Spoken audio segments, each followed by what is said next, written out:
The security camera footage was crystal clear. 3 figures slipping through her back gate at 2:17 a.m., laughing as they cannonballed into her pristine pool. Sarah Chen had endured months of this violation, watching from her bedroom window as strangers treated her property like their personal playground. But tonight was different. Tonight, she wasn't just watching, she was waiting. Because what the intruders didn't know was that Sarah had spent the last 3 weeks preparing the perfect trap, and by morning, their midnight swim would become a nightmare they'd never forget. Sarah Chen pressed her face against the cool bedroom window, her breath fogging the glass as she watched 3 teenagers vault over her back fence with the casual confidence of seasoned burglars. The digital clock on her nightstand glowed 2:17 a.m. in harsh red numbers, the same time they always came. "Not tonight," she whispered, her fingers tightening around her phone. "Not anymore." Below, the trio stripped down to their underwear, their drunken laughter echoing off the neighboring houses. The tallest one, a lanky boy with bleached hair, did a running dive into the deep end of her pool, sending a cascade of chlorinated water across the deck she'd spent her Saturday afternoon scrubbing clean. Sarah's jaw clenched. For 3 months, she'd endured this ritual. Every few nights, the same group of local teens would slip through the loose board in her fence, treating her backyard like their private resort. They'd swim until dawn, leave beer cans floating in the water, and disappear before she could confront them. The first time it happened, she'd called the police. Officer Martinez had arrived 40 minutes later, long after the intruders had vanished, leaving only wet footprints and a broken pool skimmer as evidence. "Kids will be kids," Martinez had said with a dismissive shrug. "Install better lighting. Maybe get a dog."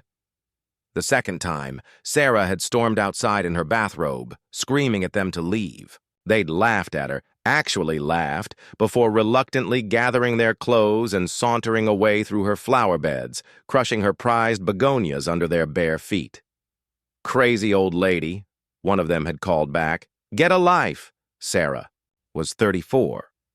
The third time, she'd tried reasoning with them, explaining that she worked double shifts at the hospital and needed her sleep. The girl with the pink hair had sneered and told her to chill out before performing an elaborate belly flop that sent water cascading over Sarah's medical textbooks, which she'd left on a poolside table. After that, Sarah stopped calling the police.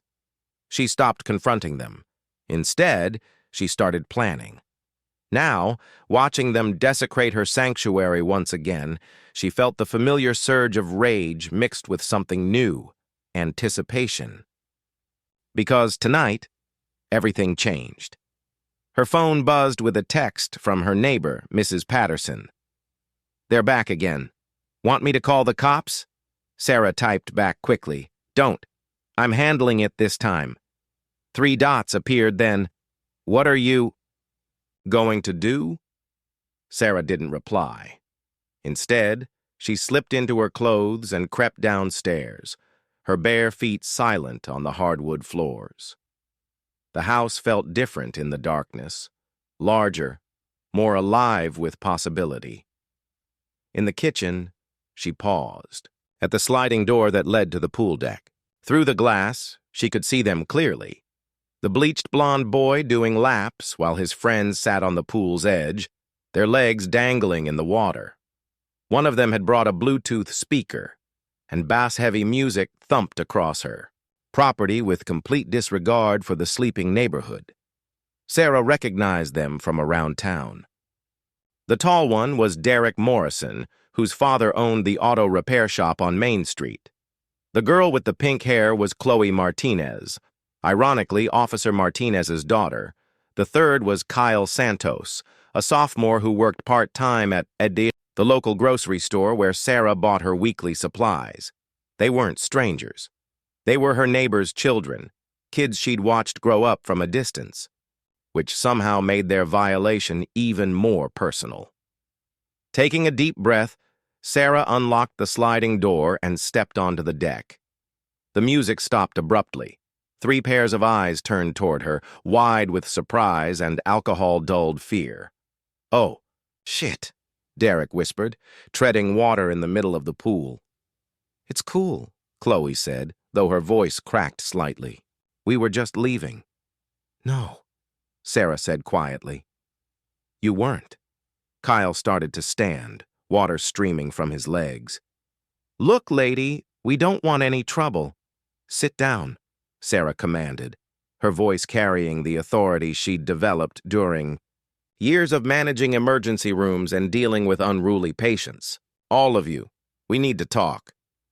Something in her tone made Kyle sink back down onto the pool's edge. Even Derek stopped swimming, floating motionless in the deep end. "You've been coming here for months," Sarah continued, walking closer to the pool. "You've destroyed my property, disturbed my sleep, and treated my home like your personal playground. I've asked you nicely to stop.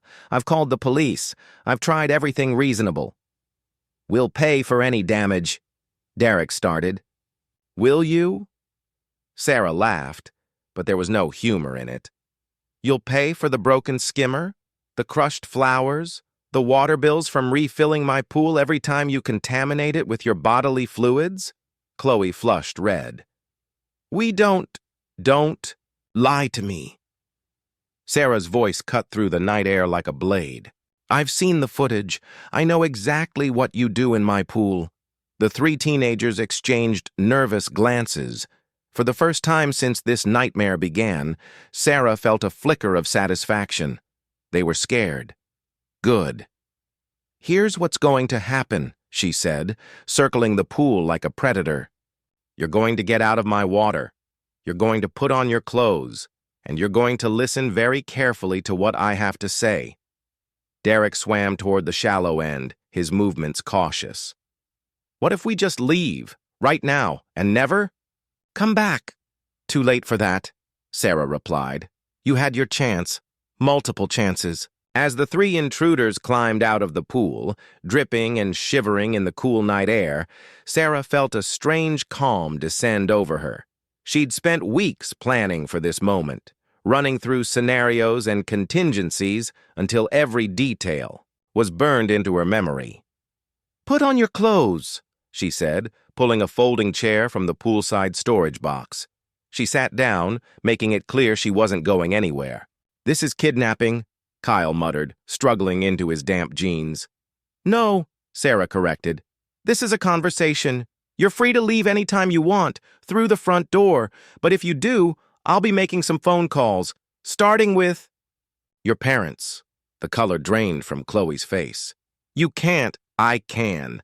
I know who all of you are. Derek Morrison, 1247 Elm Street. Chloe Martinez, 892 Pine Avenue. Kyle Santos, the apartment complex on 3rd Street. Sarah smiled as their expressions shifted from defiance to genuine fear. "I'm a nurse at County General. I know everyone in this town, including their medical histories, their family problems, and their secrets." Derek pulled his shirt over his head, his movements sharp with anger. "You're psycho, you know that?" "I'm tired," Sarah said simply. "Tired of being disrespected. Tired of having my property violated. Tired of entitled children thinking they can take whatever they want without consequences." She stood up, and all 3 teenagers took an instinctive step backward. "So here's my offer," Sarah continued. "You can make this right. Clean up the mess you've made, repair the damage, respect my boundaries, or—" She let the word hang in the air. "Or what?" Chloe asked, though she seemed afraid of the answer. Sarah's smile widened, and for the first time in months, she felt truly in control.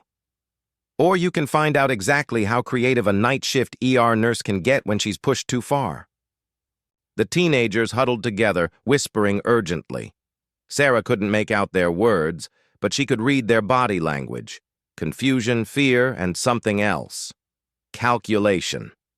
Finally, Derek stepped forward, apparently elected as their spokesperson. "What do you want us to do?" "Smart question," Sarah said. "First, you're going to clean my pool. Not just skim the surface. I'm talking about a full chemical treatment, scrubbing, and filter replacement. Second, you're going to replace my damaged plants and repair my fence. Third, you're going to install security lighting around my property. That's gonna cost, Kyle started. A lot, Sarah finished. Consider it tuition for the education you're about to receive about respecting other people's property. Chloe crossed her arms defiantly. And if we refuse? Sarah pulled her phone from her pocket and opened her contacts. Then I start making calls. Your father first, Chloe. I'm sure Officer Martinez would love to know what his daughter does on her Friday nights. Then Derek's dad. I wonder how Mr. Morrison would feel about his son's criminal trespassing affecting the family business. And Kyle... She paused, letting the threat sink in. My mom's got enough problems. Kyle said quietly. She doesn't need this. Then we understand each other, Sarah replied. You have until Sunday night to complete everything I've outlined, and just so we're clear, this isn't negotiable. This is happening. Derek's hands clenched into fists. You can't force us to... Watch me, Sarah interrupted. I have security cameras recording everything. I have documentation of every incident. And I have connections throughout this town that you can't even imagine. Push me, Derek, and I'll push back so hard you won't know what hit you. The silence stretched between them, tense and electric. Sarah could practically see the wheels turning in there. Saturday morning arrived with deceptive calm. Sarah stood at her kitchen window, sipping coffee and watching Derek Morrison drag a pool skimmer across the water's surface, with all the enthusiasm of someone cleaning a crime scene. His movements were jerky, angry, every stroke telegraphing his resentment. Careful with that equipment, Sarah called through the open sliding door. It's expensive to replace. Derek's shoulders tensed, but he didn't respond. Smart boy, he was learning. Chloe emerged from behind the pool house, her pink hair tied back in a messy bun, arms full of crushed begonia stems. Dark circles under her eyes suggested she'd slept as poorly as Sarah had hoped. Kyle knelt by the fence, attempting to hammer the loose board back into place with the finesse of someone who'd never held tools before. Sarah checked her watch. 7:43 a.m. They'd been working for over an hour, which meant they'd arrived before dawn to avoid being seen by the neighbors. Good. They understood the stakes. Her phone buzzed with a text from her supervisor at the hospital. Can you cover Martinez's shift tonight? Family emergency. Sarah's finger hovered over the reply button. Maria Martinez, Officer Martinez's wife and Chloe's mother, worked the weekend evening shift in pediatric ICU. A family emergency that pulled her away from work could only mean one thing. Chloe had been caught. Perfect. Of course, Sarah typed back, happy to help. She pocketed the phone and stepped outside, her bare feet silent on the cool deck stones. The morning air carried the scent of chlorine and something else, fear. It radiated from the three teenagers like heat from summer pavement. How's it coming? She asked pleasantly. Kyle looked up from the fence, sweat beading on his forehead despite the cool temperature. The board's pretty warped. Might need to replace the whole section. Then replace it, Sarah said. I trust you'll do whatever's necessary. Derek straightened up from the pool, the skimmer dripping in his hands. This is ridiculous. We're not your slaves. No, Sarah agreed. Slaves don't get to choose their punishment. The comment hit its mark. Derek's face flushed red, but he bit back whatever response was building behind his clenched teeth. I need to run some errands, Sarah announced.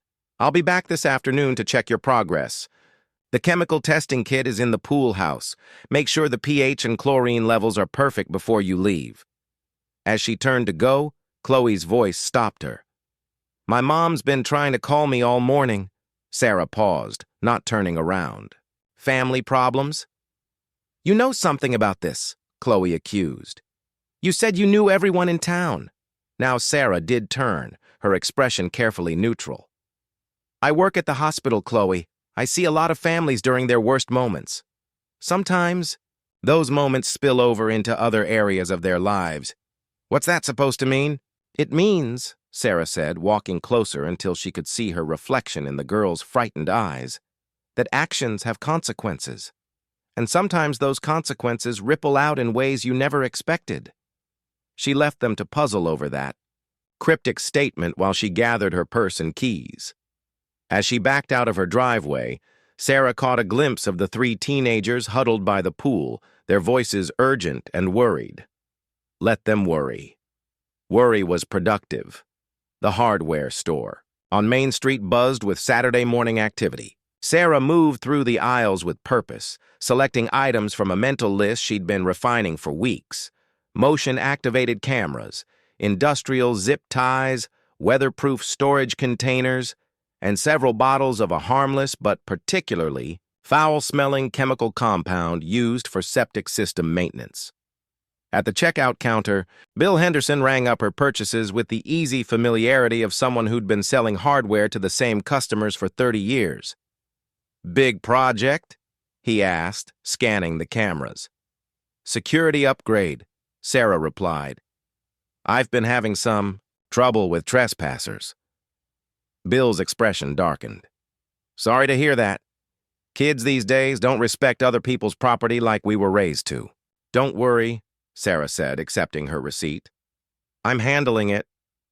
As she loaded her purchases into her car, Sarah's phone rang. The caller ID made her smile.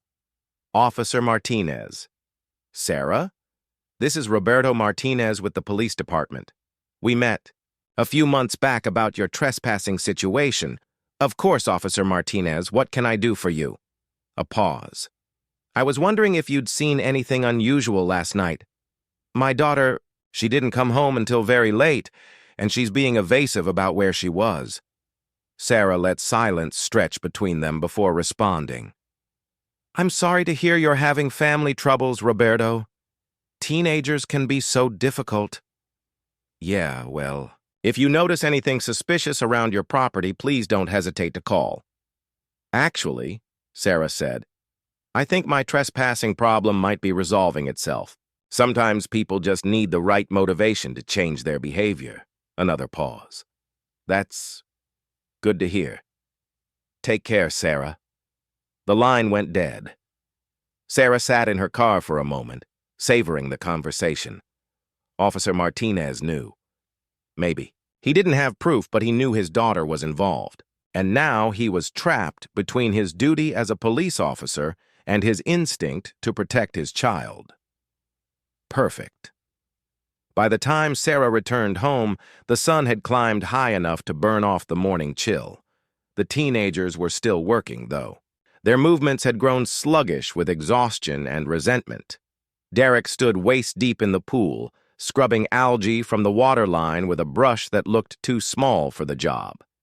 His bleached hair hung in damp strings around his face, and his skin had taken on an angry pink tinge from the sun. Kyle had made progress on the fence, though his inexperience showed in the uneven spacing of the new boards. He worked with the desperate focus of someone trying to finish an impossible task. Chloe knelt in the flower bed, planting new begonias with hands that shook slightly. Her phone lay on the ground beside her, its screen dark and silent. "Phones away during work hours," Sarah observed. "Smart policy." "My mom's been calling," Chloe said without looking up. "She wants to know where I was last night." "And what did you tell her?" "Nothing yet." Chloe's voice carried a note of desperation. "But she's not stupid. And my dad—" "Your dad's a police officer," Sarah finished. "Yes, that does complicate things, doesn't it?" Derek hauled himself out of the pool, water streaming from his clothes. "Okay, I'm done with this psychological warfare bullshit. You want to call our parents? Go ahead. At least then this nightmare will be over." Sarah studied him with the detached interest of a scientist, examining a particularly fascinating specimen. "You think having your parents involved will make things easier?" "It can't make them worse." "Derek Morrison," Sarah said thoughtfully. 17 years old. 2 prior citations for underage drinking. 1 arrest for vandalism that Daddy made disappear. Currently failing 3 classes, which means no graduation this spring. Derek's confidence wavered. How do you... Your father brings your report cards to his poker games, Sarah continued. He complains about you constantly. Did you know he's considering cutting off your college fund? The color drained from Derek's face. You're lying. Am I? Test me. Call your father right now. Tell him you've been trespassing on private property, destroying someone's belongings, and generally acting like the disappointment he already thinks you are. Derek's hands clenched into fists, but he made no move toward his phone. Sarah turned to Kyle. Your mother works 2 jobs to support you and your sister. How do you think she'll react when she finds out her son is a criminal? Think she'll still prioritize your community college tuition over your sister's medical expenses? Kyle's hammering stopped abruptly. And Chloe, Sarah said, her voice dropping to almost a whisper, your father's up for promotion to sergeant. How do you think his superiors will react when they discover his daughter has been systematically breaking the law under his own jurisdiction? The silence that followed was deafening. 3 teenagers stood frozen in Sarah's backyard, each contemplating the destruction their actions could bring to their families. So, Sarah said pleasantly, shall we continue with the reasonable approach? Or would you prefer to involve your parents after all? Derek was the first to move, picking up his pool, brush with shaking hands. Kyle returned to his hammering, each blow more desperate than the last. Chloe pressed her face into her hands and made a sound that might have been crying. Sarah felt a brief flicker of something that might have been guilt, but it passed quickly. She hadn't created this situation. She was simply exposing the natural consequences of their choices. I'll be inside if you need anything, she announced. There's water in the garage refrigerator if you get thirsty. As she walked toward the house, Sarah pulled out her phone and typed a quick message to her contact at the security company. Installation ready for tomorrow night. Everything's in position. The response came back immediately. Confirmed. This is going to be quite a show. Sarah smiled and slipped the phone back into her pocket. Tomorrow night, the second phase would begin.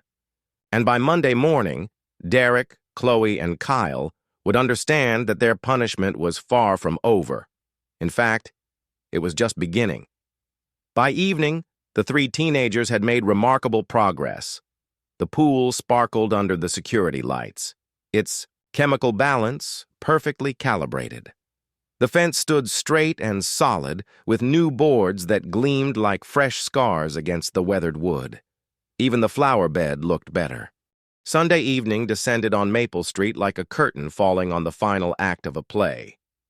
Sarah stood in her darkened living room, watching through a gap in the curtains as the 3 teenagers approached her back gate with the reluctant shuffle of condemned prisoners walking to their execution. They were punctual. She'd give them that. 8:47 p.m., just as the last traces of daylight bled from the sky. Derek carried a small duffel bag, probably containing tools for whatever task they imagined. She'd assigned them. Kyle kept checking his phone, the blue glow illuminating his increasingly pale face. Chloe walked between them, her pink hair now faded to a sickly salmon color that seemed fitting for what was about to unfold. Sarah's phone vibrated with a message from her security contractor. All systems active. Recording in 4K. You sure about this? She typed back. Absolutely. The past 24 hours had been a whirlwind of preparation. While the teenagers spent their Saturday laboring in her backyard, Sarah had been busy implementing the next phase of her plan. The new cameras were virtually invisible, embedded in fake rocks and disguised as garden fixtures. Motion sensors had been strategically placed to create a web of surveillance that would capture every angle, every expression, every moment of what was to come. But the cameras were just the beginning. The sliding door to her patio opened with its familiar whisper, and the 3 intruders stepped into her backyard like actors taking their marks on a stage. Sarah allowed herself a small smile as she watched them huddle together, their voices too low to carry through the glass, but their body language screaming anxiety. Time to make her entrance. Sarah opened the front door and walked around the side. of the house, her footsteps deliberately audible on the gravel path. She wanted them to hear her coming. Anticipation was half the punishment. "Right on time," she called out as she rounded the corner. "I appreciate punctuality." Derek spun toward her, his jaw set in what he probably thought was a defiant expression. "We did what you asked yesterday. The pool's clean, the fence is fixed, the flowers are planted. We're done." "Are you?" Sarah asked, continuing her approach until she stood just outside the circle of patio light. In the shadows, she felt more dangerous, more in control. "I don't remember agreeing to any timeline." "You said," Kyle started. "I said you'd clean up your mess and repair the damage," Sarah interrupted.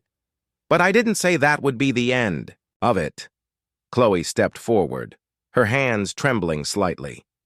"What more do you want? We've done everything you asked for. We haven't been back here except to work. We haven't bothered you at all." "Haven't you?" Sarah's voice carried a note of amusement.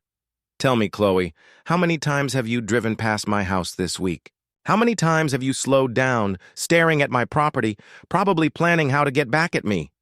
The girl's face flushed. "That's not—" "Derek," Sarah continued, "how many of your friends have you told about our arrangement? How many people in this town now know that Sarah Chen is a crazy bitch who needs to get a life?" Derek's silence was answer enough. "And Kyle," Sarah said, her gaze settling on the youngest of the three, "how many times have you looked up my address online? Googled my name? Maybe even considered vandalizing my car while it's parked at the hospital?" Kyle's eyes widened. "I never—" "The beauty of digital footprints," Sarah said conversationally, "is that they're impossible to erase.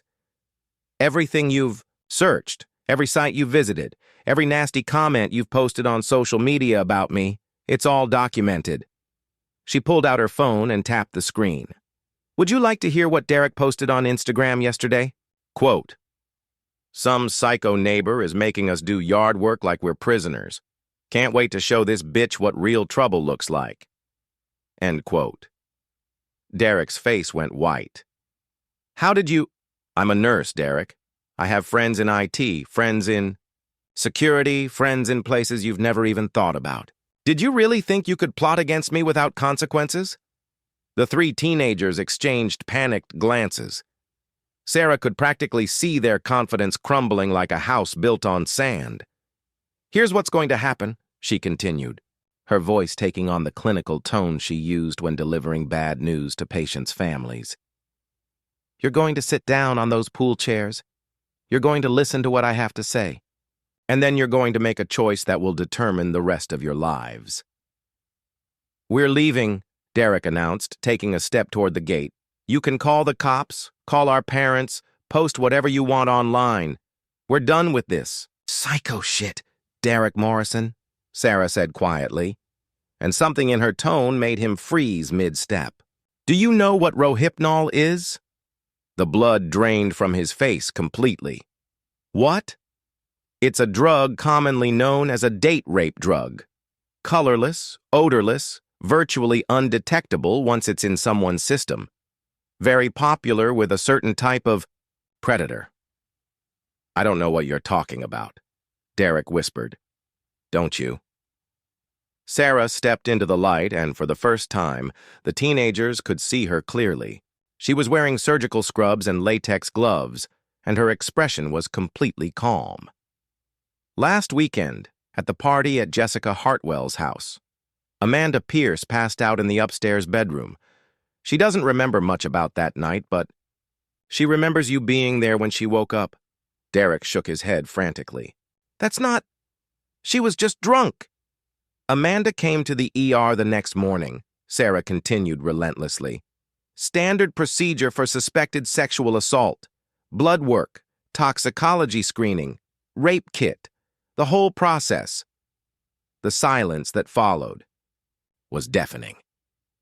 Kyle and Chloe stared at Derek with expressions of horror and growing understanding. "The thing about hospital records," Sarah said, "is that they're supposed to be confidential. But sometimes, when a nurse has concerns about a patient's safety, Information finds its way to the right people. You're lying, Derek said, but his voice cracked on the words. Am I? Would you like me to call Amanda right now? Ask her if she's been having nightmares? If she's been afraid to go to parties? If she's been wondering why she can't remember 3 hours of her life? Derek's legs gave out, and he collapsed into one of the pool chairs. I didn't. She was already. I never touched her. Maybe not, Sarah said. But you were there. You saw what was happening. And you did nothing. She turned to face Kyle and Chloe, both of whom were backing away from Derek like he'd suddenly grown fangs. Did you know about this? She asked them. Were you there too? No, Kyle said quickly. I wasn't at that party. I was working. I left early, Chloe whispered. Before anything happened. Sarah nodded. Good. That suggests you might still be salvageable.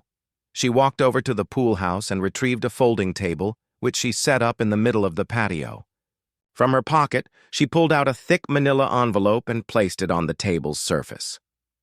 This envelope contains everything, she announced. Photos of you trespassing on my property, screenshots of your social media posts, documentation of the damage you've caused, and in Derek's case, a detailed timeline placing him at the scene of Amanda Pierce's assault. The 3 teenagers stared at the envelope like it was a loaded gun. Now, Sarah continued, you have a choice to make. You can walk away right now, go home, tell your parents everything, and face whatever consequences come from that. The police will probably get involved. Derek will almost certainly face charges. Your families will be humiliated. Your futures will be significantly more complicated. She paused, letting that sink in. Or, she said, you can stay. You can listen to my alternative proposal. And you can choose a different path forward. What kind of proposal? Chloe asked, though she seemed afraid of the answer. Sarah smiled, and it wasn't a pleasant expression. The kind that ensures this situation never escalates beyond the 3 of us. The kind that gives you a chance to make real amends for your actions. The kind that teaches you lessons you'll carry for the rest of your lives. Derek looked up from the chair, his face streaked with tears. What do you want from us? Sit down, Sarah said to Kyle and Chloe. Both of you. Let me explain exactly how this is going to work. As the 2 remaining teenagers reluctantly took their seats, Sarah felt a surge of dark satisfaction. They were trapped now, caught between their fear of exposure and their terror of what she might do next, and what she planned to do next would ensure that none of them ever forgot the price of crossing Sarah Chen.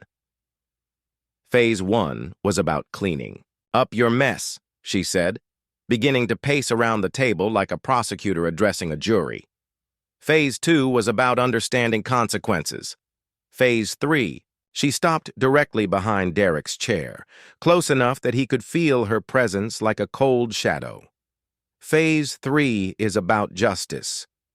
The manila envelope seemed to glow under the patio lights, containing secrets that could destroy 3 young lives.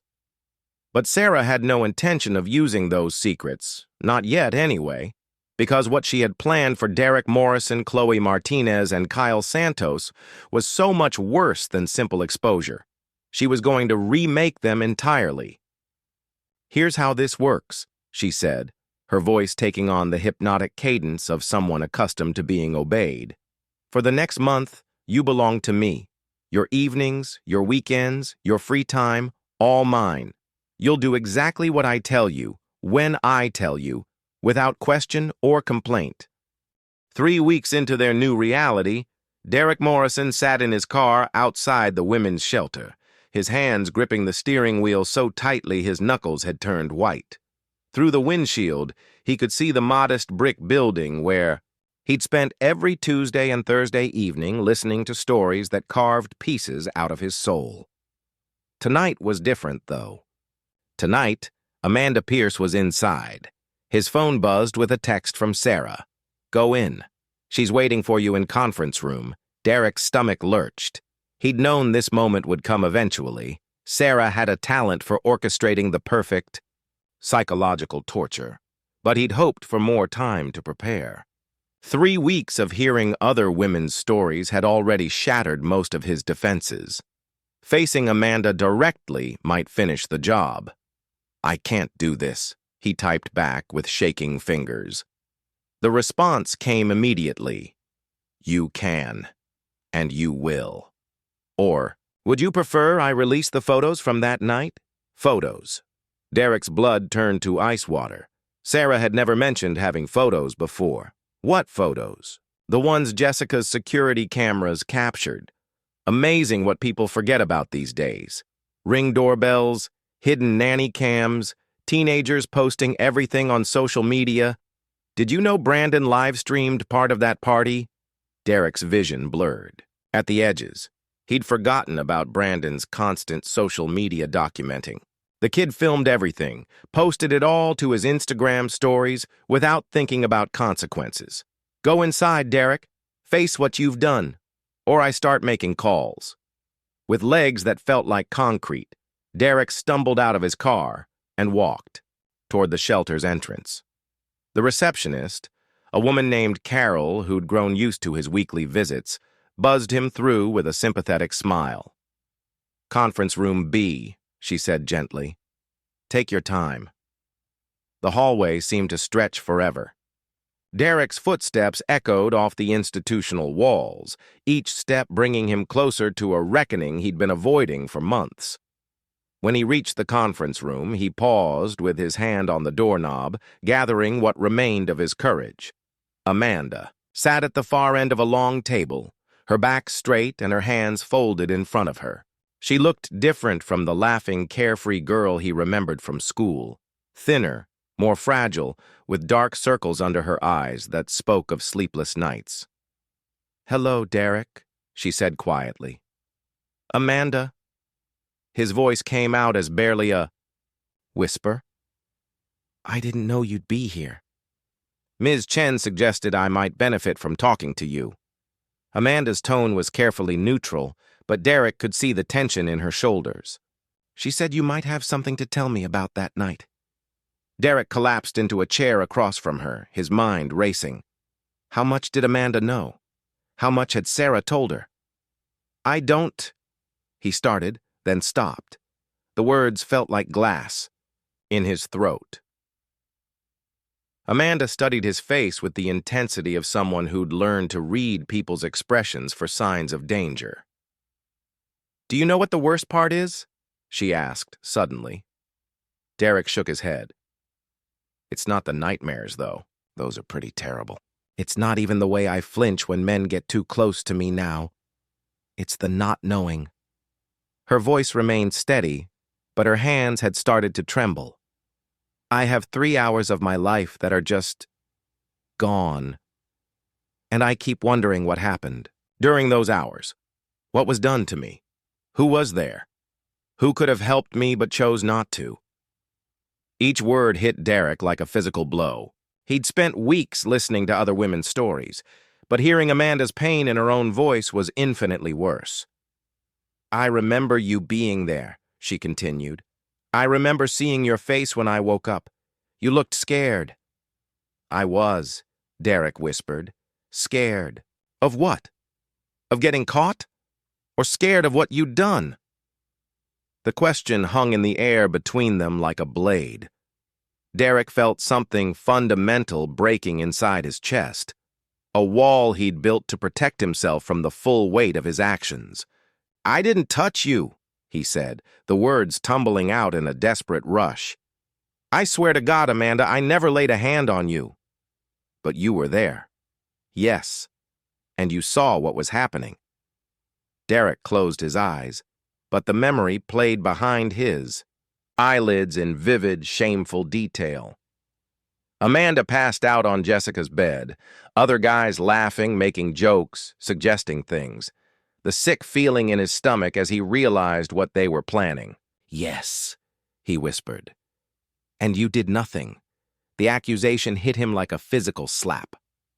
Derek opened his eyes to find Amanda staring at him with an expression that mixed pain, anger, and something worse, disappointment. "I wanted to," he said, desperately. "I thought about saying something, about calling someone, but what? But I was scared they'd turn on me. I was scared of looking like a buzzkill or a snitch or—" He trailed off, realizing how pathetic his excuses sounded. "So you protected yourself instead of protecting me." Derek's composure finally shattered. Completely. Tears poured down his face as weeks of suppressed guilt and shame came crashing over him like a tidal wave. "I'm sorry," he sobbed. "God, Amanda, I'm so fucking sorry. I think about that night every day. I wish I could go back and change it. I wish I'd been braver or stronger or just a better person." Amanda watched his breakdown with eyes that had seen too much suffering to offer easy comfort. "Do you know what happened to me after you left?" Derek shook his head, though part of him didn't want to know. Two of them stayed. They took pictures, while I was unconscious, posted them online before I even woke up. Her voice remained steady, but Derek could see the cost of maintaining that control. "I found out the next morning when someone tagged me in a group chat, my unconscious body half naked being treated like a joke." Derek felt physically sick. "I didn't know." "Of course you didn't. You left. You went home and probably convinced yourself that nothing really bad had happened. That boys will be boys. That I was probably fine." "I thought about calling you," Derek protested weakly. "But I didn't know what to say. How about the truth? How about warning me about what might surface online? How about showing even the smallest amount of human decency?" The words hit their mark with devastating accuracy. Derek buried his face in his hands, his shoulders shaking with the force of his sobs. "I've been working with a therapist," Amanda continued, her voice softening slightly. "She's helped me understand that what happened to me wasn't just the fault of the people who assaulted me. It was also the fault of everyone who could have stopped it but chose not to." Derek looked up at her through his tears. "I don't know how to make it right." "You can't." The finality in her voice was crushing. "What's done is done. But you can. Make sure it never happens again." "How?" For the first time since he'd entered the room, Amanda's expression showed something other than pain or anger. It might have been hope or possibly pity. "You can be better," she said simply. "You can speak up the next time you see someone in danger. You can choose courage over comfort. You can stop being the kind of person who walks away when someone needs help." They sat in silence for several minutes, the weight of Amanda's words settling between them like a bridge neither of them had expected to find. Finally, Amanda stood up. "Ms. Chen was right about one thing," she said. "I did need to see you again. I needed to know if you felt any remorse for what you allowed to happen." "I do," Derek said urgently. "More than you'll ever know." "Good." Amanda moved toward the door, then paused. "Derek?" "Yeah? Don't let Ms. Chen break you completely. Whatever game she's playing, whatever point she's trying to make, don't lose yourself in it. The world needs fewer cowards, not more broken people." She left him alone in the conference room, her words echoing in the silence like a benediction and a warning wrapped in equal measure. Derek's phone buzzed with another text from Sarah. How did it go? For the first time in weeks, Derek didn't feel the familiar surge of fear at her message. Instead, he felt something new, a kind of grim determination that surprised him with its strength. "It went exactly like you planned," he typed back. "Are you happy now?" "Getting there," came the reply. "But we're not done yet. Tomorrow night, all three of you meet me at the hospital. It's time for the final lesson." Derek stared at the message for a long moment, then deleted it without responding. Whatever Sarah had planned for tomorrow, he'd face it with Amanda's words echoing in his mind. Be better. Choose courage over comfort. As he walked back to his car, Derek realized that Sarah Chen had succeeded in ways she probably hadn't intended. She'd set out to punish him, to break him down and rebuild him according to her vision of justice. But, in the process, she'd also given him something unexpected, a chance to become the person he should have been all along. The question now was whether he'd have the courage to take it. Across town, Kyle Santos sat in the Santos family's cramped living room, staring at a stack of college brochures that might as well have been written in a foreign language. His mother worked her second shift at the diner. His sister was asleep in the bedroom they shared, and the house felt hollow with the weight of dreams that were slipping further away each day. His phone lit up with the same message Derek had received. Tomorrow night at the hospital for the final lesson. Kyle closed his eyes and tried to imagine what Sarah Chen had planned for them. Nothing good, he was certain of that. But as he looked around their tiny apartment, at the water stain on the ceiling that his mother couldn't afford to fix, at his sister's inhaler on the coffee table that represented half their month, the splash of chlorinated water against sun-warmed skin, the crackle of a police radio, a badge glinting in the afternoon sun. Margaret Chen had survived Taliban ambushes and cartel takedowns, but nothing prepared her for the moment her neighbor's petty prejudice collided with her federal authority. In 24 hours, one phone call would unravel decades of carefully constructed lies, expose a neighborhood's darkest secrets, and prove that sometimes the most dangerous person on the block is the one quietly reading a book by the pool. Some mistakes you can apologize for. Others destroy everything you've built. Margaret Chen adjusted her sunglasses and turned the page of her thriller novel, the chlorinated water of her backyard pool catching the late afternoon sun like scattered diamonds. After 18 months of 12-hour days hunting down domestic terrorists and dismantling human trafficking rings, she'd finally carved out a Saturday for herself. The FBI director's schedule rarely allowed for such luxuries, but her deputy director had practically ordered her to take the weekend off. "You're going to burn out before you hit 50, Deputy Director Williams had warned her yesterday. "The Bureau needs you sharp, not dead on your feet." Margaret had to admit he was right. The stress lines around her eyes seemed to deepen daily, and she couldn't remember the last time she'd eaten a meal that hadn't come from a vending machine or been consumed during a briefing. So here she was, in her modest two-piece swimsuit, finally using the pool she'd installed 3 years ago, but never had time to enjoy. The house behind her was deliberately unremarkable, a standard suburban colonial in Fairfax County, Virginia, chosen specifically because it blended seamlessly into the neighborhood of government contractors, mid-level bureaucrats, and young families. Her neighbors knew her as Margaret Chen, a consultant for a D.C. security firm who traveled frequently for work. It wasn't entirely a lie. She just omitted the part about running the nation's premier law enforcement agency. She took a sip of her iced tea and glanced at her phone. No missed calls, no urgent emails demanding her immediate attention. For the first time in months, the world seemed to be spinning just fine without her constant oversight. "Enjoying the sun, I see." Margaret looked up to find her neighbor, Richard Hawthorne, standing at the edge of her property line.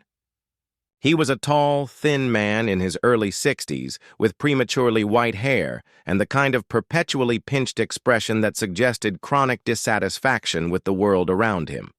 In the 2 years she'd lived here, their interactions had been limited to polite nods and the occasional comment about property maintenance. "It's a beautiful day," Margaret replied, keeping her tone neutral. Something in Hawthorne's posture set off alarm bells honed by 2 decades in law enforcement, but she forced herself to remain relaxed. She was off duty in her own backyard, trying to decompress. Hawthorne's eyes swept over her pool area with obvious disapproval. "I don't suppose you've given any thought to installing some privacy screening along the fence line?" Margaret lowered her book. "Is there a problem, Mr. Hawthorne?" "Well, it's just that—" He gestured vaguely in her direction. "My wife and I have grandchildren who visit on weekends. We'd prefer they not be exposed to this sort of display." The words hit Margaret like a physical blow. She'd been called many things in her career: ruthless, demanding, uncompromising, but never indecent. She glanced down at her swimsuit, a conservative navy two-piece that covered more skin than most of the summer dresses she wore to work. "I'm sunbathing in my own backyard, Mr. Hawthorne. I'm not engaging in any sort of display." "Perhaps not intentionally," Hawthorne said, his voice taking on a patronizing edge, "but surely you can understand how inappropriate this might appear to some people. This is a family neighborhood." Margaret sat up straighter, her book forgotten. 20 years of navigating the Boys' Club of federal law enforcement had taught her to recognize barely concealed bigotry when she heard it. The careful pause before inappropriate, the emphasis on family neighborhood, as if she somehow didn't belong. "What exactly are you suggesting is inappropriate about a woman sunbathing on her own property?" Hawthorne's face flushed slightly. "I think you know what I mean. This isn't your kind of neighborhood." There it was, the mask slipping just enough to reveal what lay beneath. Margaret's hand instinctively moved toward her hip, where her service weapon usually rested, before remembering she was in a bikini. Old habits died hard. "My kind of neighborhood," she repeated slowly, letting the words hang in the air between them. "I didn't mean anything by that." Hawthorne backpedaled quickly, but his eyes remained cold. "I just think we should all be more considerate of our neighbors' comfort levels." Margaret stood, water dripping from her skin as she faced him fully. At 5'6", she wasn't particularly imposing physically, but something in her bearing, the straight spine, the steady gaze, the complete absence of deference, made Hawthorne take a step back. "Mr. Hawthorne, I'm going to say this once, and I hope we understand each other clearly. I will use my property as I see fit, within the bounds of the law and common decency. If you have a problem with that, you're welcome to install privacy screening on your own property. But don't you dare come onto my property again to tell me how to conduct myself in my own backyard." For a moment, the two neighbors stared at each other across the invisible line that separated their properties.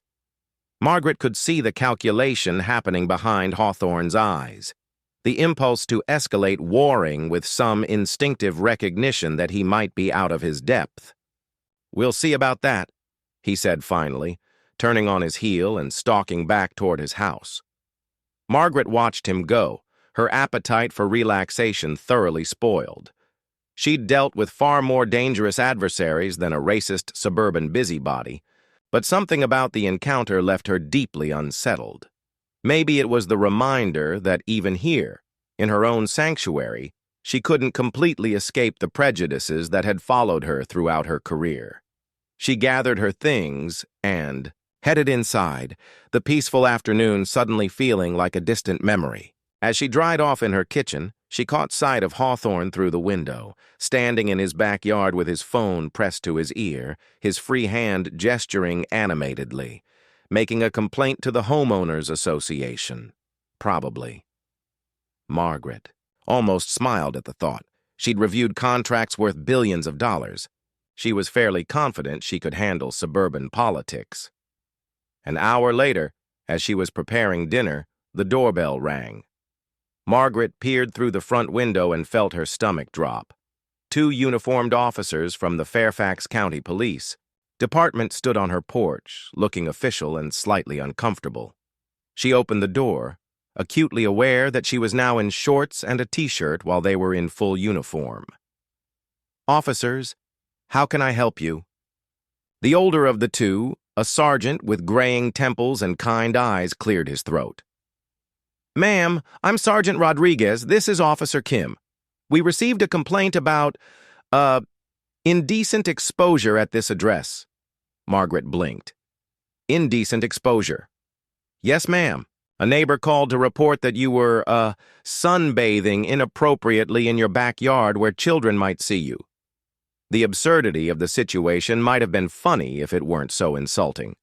Margaret Chen, who had briefed presidents, and testified before Congress, who had dedicated her life to protecting the American people, was being accused of corruption of minors for wearing a bathing suit in her own backyard.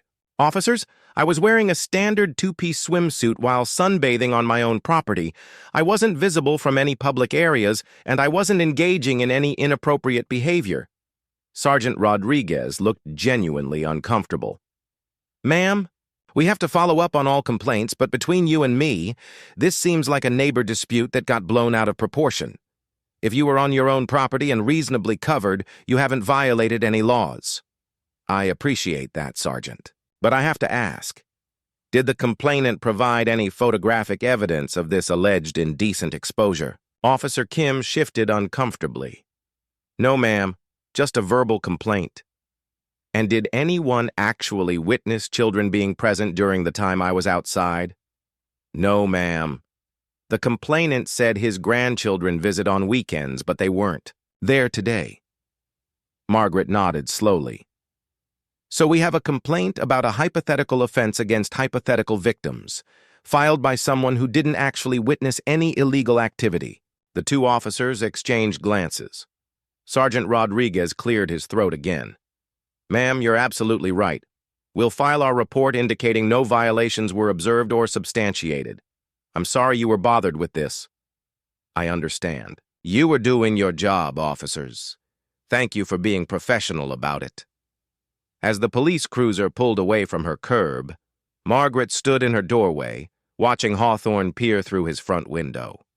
The bastard had actually called the police on her. Not the HOA, not a mediation service. The police. He'd tried to have her arrested for wearing a bathing suit in her own backyard.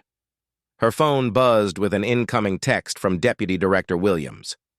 Hope you're enjoying your weekend off. Try not to solve any federal cases while you're relaxing. Margaret stared at the message, then at Hawthorne's house, then back at her phone. She thought about the hundreds.